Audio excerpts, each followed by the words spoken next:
झारखंड में प्रवर्तन निदेशालय यानी ईडी मनी लॉन्ड्रिंग के तहत आधा दर्जन से अधिक हाई प्रोफाइल मामलों की जांच कर रहा है।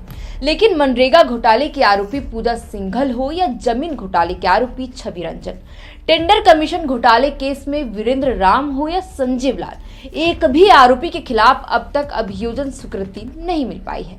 लिहाजा अब ईडी ने इन सभी हाई प्रोफाइल अधिकारियों के खिलाफ अभियोजन स्वीकृति की मांग कर दी है, लेकिन एक भी मामले में मंजूरी नहीं मिली है। राज्य सरकार की इस शिथिलता से नाराज होकर ईडी ने अब कोर्ट का रुख किया है और इन मामलों की जांच सीबीआई या स्वतंत्र एजेंसी से कराने की मांग करते हुए क्रिमिनल याचिका भी दायर कर दिया है। दरअसल ईडी मनी लॉन्ड्रिंग के एक के बाद एक कई बड़े मामलों की गहन जांच कर रहा है।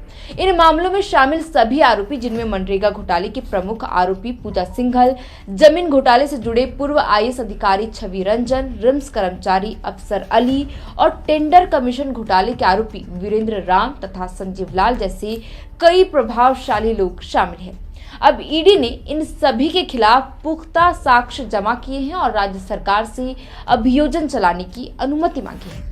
लेकिन हैरत की बात यह है कि अब तक किसी भी मामले में यह स्वीकृति नहीं मिल पाई है। इधर राज्य सरकार के इस रवैये को देखते हुए ईडी ने कड़ा कदम उठाते हुए कोर्ट में एक क्रिमिनल याचिका दायर कर दी है, जिसमें यह स्पष्ट रूप से कहा गया है कि बार बार अनुरोध के बावजूद राज्य सरकार इन मामलों में बिल्कुल भी रुचि नहीं ले रही है। ईडी ने कोर्ट से आग्रह किया है कि वह मामले की गंभीरता को देखते हुए इसकी जांच सीबीआई या किसी अन्य स्वतंत्र एजेंसी को सौंपने का निर्देश दे। गौरतलब है कि पिछले साल 21 नवंबर को दायर यह याचिका अभी भी कोर्ट में लंबित है। याचिका पर सुनवाई के लिए कोर्ट 4 बार बैठी है, लेकिन हर बार राज्य सरकार ने केवल अगली तारीख ली और कोई संतोषजनक जवाब नहीं दिया। जमीन घोटाले सिंडिकेट को उजागर करने के बावजूद ईडी को पूर्व रांची डीसी छवि रंजन के विरुद्ध अभियोजन चलाने की अनुमति नहीं मिली। विडंबना यह है कि इस पूरे सिंडिकेट में सदर थाने में सिर्फ एक राजस्व कर्मी भानु प्रताप के खिलाफ ही केस दर्ज किया जा सका है।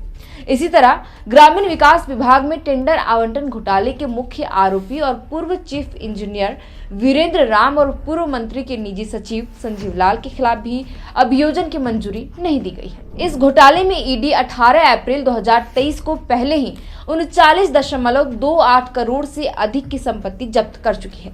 गौरतलब है कि जांच एजेंसी ईडी ने सबसे पहले पूजा सिंघल के खिलाफ अभियोजन स्वीकृति की मांग की थी। ईडी ने राज्य में दर्ज 16 एफआईआर के आधार पर छानबीन शुरू की थी और 19.76 करोड़ की नकदी जब्त करते हुए पूजा सिंघल को गिरफ्तार किया था। 18 नवंबर 2022 को ईडी ने झारखंड सरकार के साथ सूचना साझा की और स्वीकृति मांगी, लेकिन वह भी नहीं मिली। इसके बाद 1 दिसंबर 2022 को ईडी ने उनकी 82.77 करोड़ की संपत्ति भी जब्त की, जिसकी सूचना भी सरकार को दी गई।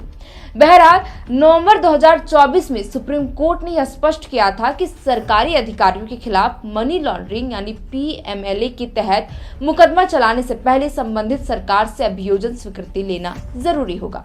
इसी फैसले के आधार पर ही ईडी ने ये स्वीकृतियां मांगी है, लेकिन राज्य सरकार की ओर से अब तक स्वीकृति नहीं मिल पा रही है। लिहाजा अब ईडी ने कोर्ट में क्रिमिनल याचिका दायर कर दिया है। खैर, अब देखना होगा कि ईडी के इस कदम पर राज्य सरकार क्या कुछ करती है। आपको क्या लगता है, हमें कमेंट कर जरूर बताएं। फिलहाल के लिए इस वीडियो में इतना ही। आप देख रहे थे द फोर्थ पिलर। हमारा नाम है शारतन। बहुत बहुत शुक्रिया।